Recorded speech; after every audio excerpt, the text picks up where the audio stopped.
Hello,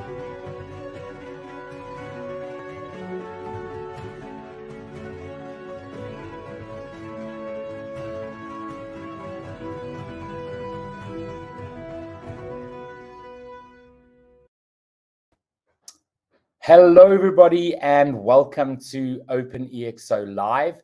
Really great to be with you a little earlier this morning, coming to you from a fairly wet Cape Town, and we have Trent with us from Western Australia, and so really excited to chat. And you can see there are 2 more OpenExO Lives for this season before we go on a bit of a break. And if you are interested in being on the show, please do head over to the marketplace on the OpenExO platform where you can apply to share your EXO journey. And before we get Trent up on screen, I do have a few words from some community members, which I'm going to share. And the first one comes from Sahar, and she said, I recently worked with Trent on an EXO sprint. He is a great and humble leader who supports the team to reach their best potential. It was a pleasure to be working with Trent. And then Mihal just said, a savvy EXO coach, a sharp disruptor, and a cool guy overall. We then have from Anne Ralston, and she said, I've had the pleasure of working directly with Trent on 2 sprints. His calm, laid-back style and deep industry experience were an anchor for both the coaches and the teams. I learned so much from Trent about the industry, how to coach, client relationship management, and how to rethink my own thinking. We have all learned to work virtually across significant differences in time zones. Still, a few of us have been able to work in person. The last sprint with Trent wrapped up as COVID stretched around the globe. So these face-to-face experiences, dinner with the coaching team, sitting in the same space, hashing out a challenge, learning together, are priceless. They are the stuff that creates lasting friendships. Cherie said, Trent is an incredible leader, coach, and person who I've been fortunate to work with on multiple occasions. As a highly skilled connector and catalyst, Trent equips teams with the skills and tools to solve big problems, backed up by in-depth experience and an executive and entrepreneur across many sectors. Trent's unique leadership style exudes passion, empathy, kindness, and confidence, which inspires people to be bold, courageous, and achieve amazing outcomes they could not have otherwise imagined.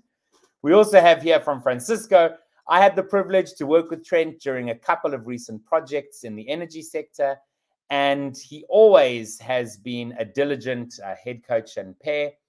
I also learned a lot about the energy sector with him while we worked together at BHP.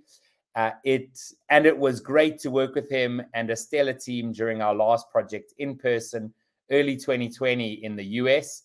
I hope we have the opportunity to work together again soon.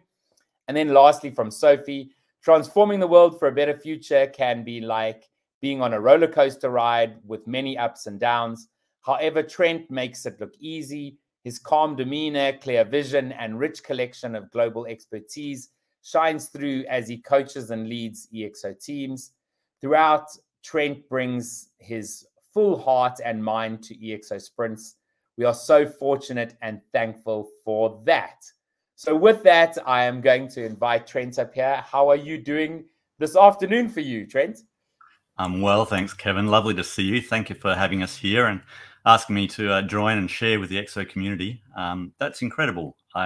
It's always amazing working with such wonderful, incredible people, and so to get those comments, it's really very lovely to have that shared back. So awesome.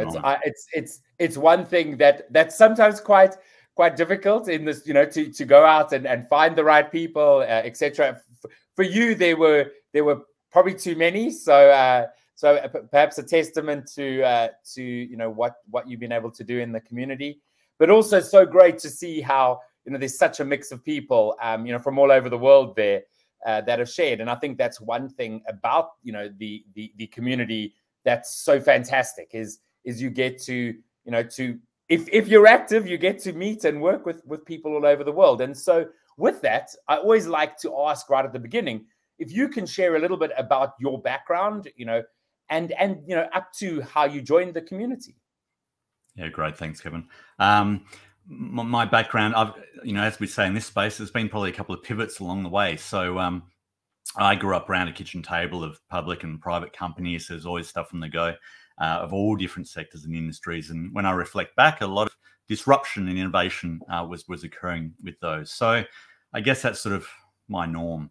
I grew up building and creating things. So engineering was a natural extension for me. So I did mechanical and oil and gas engineering, and really did a decade in around consultants and operators for onshore and offshore oil and gas, power generation, mining,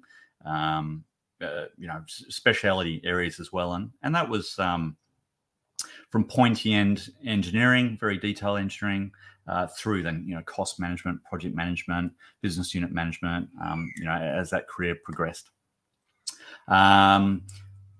I had the urge then to go and be doing my own thing. It was time to go and do my own thing, which was great because I built some really wonderful things within large organizations.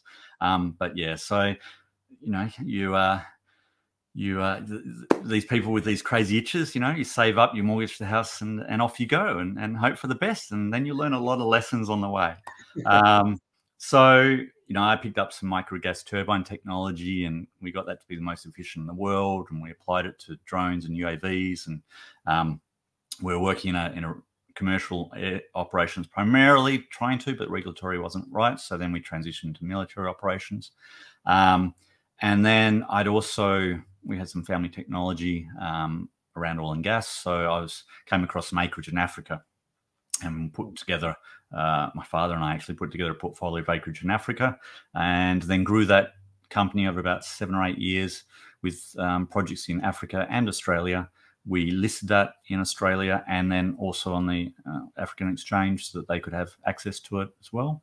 And then we grew that to be an integrated power company. So it wasn't just about gas, it was bringing renewables into it as well. And that really, that brought me to 2 bits that sort of tie in with the EXO then. So, creating something where there were a lot of coal-fired power generations in Africa. They didn't understand gas at the time. So contracting was difficult for offtakes. So I partnered with Solar Reserve and General Electric and Clark Energy and CNG company, etc., and being able to take that then to the president and say we can give you power at this price and this time frame with these partners was a very different, proposal, value proposition. So that collaboration piece to make something happen that wouldn't have happened before was awesome. I loved that. And then also I'd done a JV with a group. So I was a founding, CEO and managing director. I'd done a JV with a community development group that was doing off-grid, low-income social housing, 500 to 1,000 home communities. And that then brought me to that opportunity for peer-to-peer trading and blockchain. And so then, I started going down that rabbit hole and loved it from the point of view of alternate capital markets and provenance and supply chain, etc. So that was, let's say a 7-year journey in Africa, and Australia projects we had as well. And then I was going back and forth to Africa a lot. And my kids were 8 and 11, and it was going to be another 7-year tunnel, let's say, for that next phase of projects. And I really wanted to be back here. And I, so that was sort of a period of, I call it my, midlife awakening rather than midlife crisis, because it really was a pivot, reappraising what was important to me and what I wanted to be doing, why I wanted to be doing it, and how.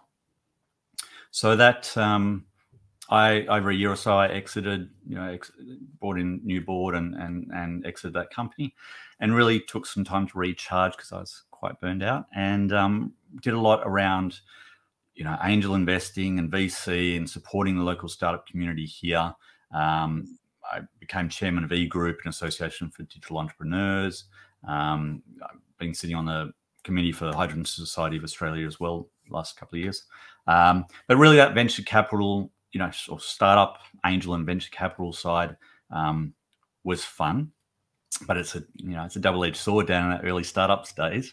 I was also working with some of the large operators, and they'd have innovation hubs that tended to be You know, an engineer might be sitting over top of the empire they built and proceeding with the innovation hub well, and there might be a VC fund, but I was talking about corporate venturing, and they didn't really understand that. So that's where, after some prolonged discussions with some of these large companies, coming across the EXO framework with both the core and the edge stream gave me a really lovely framework to take to them to help with that corporate venturing and the need to build stuff on the side and spin it up. And that structure really, helped clarify it for them. So that was sort of what brought me into EXO.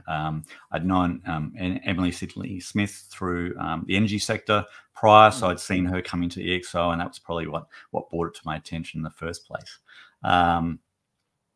And through that period too, I did the VC work extended into some merchant banking, investment banking, and all of that. That wasn't just around power or resources, it was also around health and hemp and medicinal CBD. And I've done some stuff around EV and supercars and supporting a company that does blockchain education and all different sort of companies through the process. But that's really that collaboration piece. And then really wanting to focus on emerging technologies, realizing I'd always been an early adopter and how could I, do what I had a passion for more. And I was just wading into that. And then finally, sort of helping the startups and also the larger corporates, realizing that, that coaching or mentoring role was something that was really important. And I wanted to come back and use my experiences, my hard-learned lessons, expensive lessons, to share with others. And I didn't need to be the key man on a company anymore. I wanted to help multiple companies to do more and make more happen. So then that coaching, role was a new thing for me, and hence doing my coaching with EXO back in, I think it was 2019, started that journey of coaching, which has been really rewarding and enjoyable. No, that's really awesome. And with that varied background, how does that then connect into what your sort of personal MTP is? It's that sounds quite varied. So one might think, how do you actually connect that all together? Yeah. So my MTP. Yeah, I'll come to the MTP. I'll tell you what I'm doing first as well at the moment. So. No, I'll do MTP. So MTP, and my massive transformative purpose, and it's a little bit different than some of the rules, let's say, if we're doing a sprint, but mine is I explore and co-create in joyful abundance. So for me, it's like more higher level that, if I'm constantly out there learning, whether it's books and reading or out exploring for gas fields or whatever. So I'm constantly exploring and new things, and I enjoy that and the freedom from it. Whether I'm building with my hands or designing something engineering wise or building a company or helping a team or a community, that creation is really exciting and fun, but the co-creation and that collaboration is what really brings me together now, and I find so much more powerful. Not trying to keep things to yourself, but really sharing it and bringing other good people in makes so much more happen. And so growing that pie. So that ripple effect is really great. So co-creation is really important to me. The abundance is really around mindset as well. So like, and the community knows through the EXO process, where we're looking to tap into that abundance and manage it. If I can constantly be finding that abundance in whatever the situation is. I mean, even when we've got scarcity is abundance of lack. So where do you go and find the abundance, and how can you focus on the abundance and then tap into that? So keeping that in my mindset is really important. But really, at the end of the day, it's all coming back to joy. So how do we find that happiness? How do we find that joy or love to make every moment we can worthwhile? So that refocusing and of perspective is really important. So for me, if it's aligned with exploring and co-creating in joyful abundance, that's great. So that means, really, because coming back, I really wanted to work with good people on projects that had a really good, and worthwhile impact. We don't know how many days we're going to have on this earth. We need to make it count. I'm over doing things for, silly reasons or process or infighting, etc. in politics. We don't have time for that. We just need to do the best that we can with what we've got. No, absolutely. And just thinking about you being there, like in Western Australia, right? I don't know. For me, there's just this vast, huge land that, you know, in my mind is like, there must be so much opportunity, abundance there, you know, but you know, locked up, you know, ready to go. And that's another really interesting thing as well, as something as a self-learning is, you know, just because you can do something doesn't mean you should. So again, there's so much opportunity and there's so much you can do often. Turning it down to what you're really good at and what you really want to do and really be worthwhile, and then letting others do other stuff and handing stuff off to them or whatever is another thing too. So whether that's me fixing the car versus doing something that has other impact, yeah, it plays out in different ways. No, absolutely. Just because you know you can fix the car doesn't mean you should, right? That's right. But you know, having said that, I mean, and you know, knowing your background, which you know, which has had, you know, a few pivots, you've done many things, you know, when it actually comes to, you know, using the EXO model and working with organizations, I know that you've you know, taken on a number of roles, right? And so, you know, what would you say are, you know, are some of them, I guess, the major learnings or things perhaps that you've experienced, you know, either, you know, head coaching and coaching and being an ambassador and being a disruptor and you know, following up after sprints. You know, there's so many things. You know, what is it you'd like to share with those people perhaps who've gone through the certification and are saying, man, how can I use this now? What can I actually do with this? Yeah.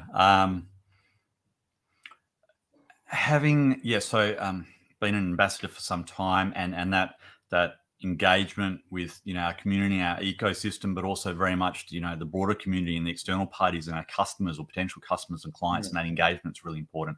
And I guess the key part there, particularly where I've been dealing a lot with, you know, larger corporates, you know, it's a very long process to build that relationship or have that relationship from past things and then still, you know, get them to understand where we're at. And it's a little bit like, you know, you can take the horse to water, but you can't make it drink. So you've got to find clients, you know, like anything else, customers that are in the right headspace. They know they've got a problem and that's already acknowledged, and then they can see that they need a solution. Then they can make that bridge to that you're the solution. If you're trying to tell them they've got a problem, you know, it's pushing uphill. So you know, that's probably around that ambassador piece, the head coach role. Well, look, we can make the other way. You know, I guess I started off as a coach, and that was great. And as I say, that was so different for me to go from, you know, leadership and management to then sort of coaching. So it was quite different, but it's been, I guess, with my own self-reflection journey, it's been really useful. So having the faith and the trust to then take your tools and what you're thinking and share that with others. And, you know, part of that is the authenticity and the vulnerability that comes from that. So really knowing yourself and standing in that and then supporting others in that same space, because that's really important for the teams. So creating that safe space for them as a coach, and then the balance as well with coaching, where that balance between coaching and consulting and where and when you balance the two, that's a really interesting mix that ebbs and flows depending on the team, depending on the culture, depending on the process through the sprint. And, you know, that's where, again, the community is so good at having, you know, being open to feedback and trying to build that feedback into our systems and processes so we can gauge that along the way. So that's been really important through the path as a coach. And that the head coach then role is just that next step. So really coming from having had that experience as a coach and having had sort of the other leadership positions to then go, well, how do we really set our coaches up to have the best success and really support them? And they're now the team, you know, that you're coaching and helping along the way. So, you know, I'll come to some of the important things maybe in just a moment. What would be the last one? So then I've also been, advisors. You know, again, if you're being an advisor, that prep work, you know, it's really not just that one hour chat with the team. The more you can know before, the more you can prep, and the more expertise you've got to draw from, the more valuable it is for everybody. And then that follow up and supporting them. And again, I find that that's about building those long-term relationships to help them and see that success come through, not just for the sprint, but for the company and subsequent sprint possibilities, but also your network as it builds. Because I find that having done this for a while, you know, within this community, I'll go back to the people that I've worked with before, because you know them, you trust them, you know the capability. So build those relationships. And even, you know, my decades of experience, I'm going back to my personal network becomes so important. And then as we bring in that second and third layer of network into this community, that's where we get the benefits together, and you get that expenditure power. And Disruptor, again, that's fun. You know, you're on the cuff, you know, it's a Shark Tank, and like, yes, they're stressed, but you're also the one that's got to give all those comments and insight and everything off the cuff. So that can be quite intense, and then getting that feedback to them as well, and making sure you're adding value. So that's really interesting but challenging too. But we've got a great community, and working with the others when they're disruptors, that cross, you know, feeding off each other and cross collaboration on the spot is really exciting. And we've got some amazing people here as well. I'm now doing a chief launcher role. So the sprint we've just run in the Philippines there, we've had 3/4 of the initiatives approved. So we're now into a post-sprint implementation phase with them. So I'm heading up, we're building their incubator, their venture studio, their skunk works, really to do that post follow-on now. So that's really exciting, because that's now bridging sort of that head coach role with what I've been doing before in terms of building, you know, companies and ventures. And really now it's, well, how do we turn that pitch into rubber hitting the road and actually make these things manifest and come about. So that's really exciting as well. And got a great group of coaches, which we're calling launchers, because that's the intention. This isn't about coaching now, it's about launching these initiatives with these founding teams. So that's really lovely to see that coming about. Yeah, some of the other things that I've found through my path that I could maybe share with the audience that I think are important. And rather than sort of talking about the tools and the process and some of those intricacies, I thought I'd maybe share some of the bigger picture things, because again, not having maybe had that coaching background, the culture and you know, the emotional side of this is so important, to have a team come together to get that space where they'll grow and then get the results at the end of the day. And you know, I always think you tend to build relationships as well when you do have those growth periods. You know, whenever I've done stuff, when I did my yoga training, for example, when, you know, you go through university and, you know, those periods where you're going through intense growth together as a group, and I think you've got that vulnerability together. I think that's when you build those really strong relationships, when you're trusting that environment. So again, as a coach, you know, the sooner you can get your team to open up, have that vulnerability and authenticity and get the trust and come together, the better you'll get that output from the team as well. Look, I mean, some of the stuff, one of the core things I think we need to let our teams know is that change is okay. Change is a constant, right? It's always going to happen. I tell them that they need to find comfort in the uncomfortable, and get okay with being at that edge in that gray zone. And I also like to think that, you know, it's not that you're operating in chaos. It's not like chaos when people think about a startup or all this chaos happening around them, or, you know, a bit of quantum leadership. It's really, you know, creating and manifesting things from that void. But you've got to be okay with that uncertainty in that space. And that's where, you know, uncertainty and risk and the incumbent risk profile of a large corporate that we're often taking this into, that's where, you know, the immune system's kicking in, and we really need to help them along that journey from, this is not, you know, you're a large company, you've been built, you're productive, you're efficient, but don't let that get in the way of growing or being, you know, anti-fragile. So really bringing in the risk management and mitigation. And also, you know, when I started engineering, I was a risk and reliability and availability engineer. And that's really around, you know, here's a risk, and that's built on a consequence and a probability of that consequence. So if this is a consequence that's going to impact the whole company, then you really do need to mitigate that risk. But if we're off playing in a little, you know, if we're in the sandbox testing some things, you know, it doesn't matter if we fail. These are small, keep the consequences small, keep it rapid, and learn fast, as we know.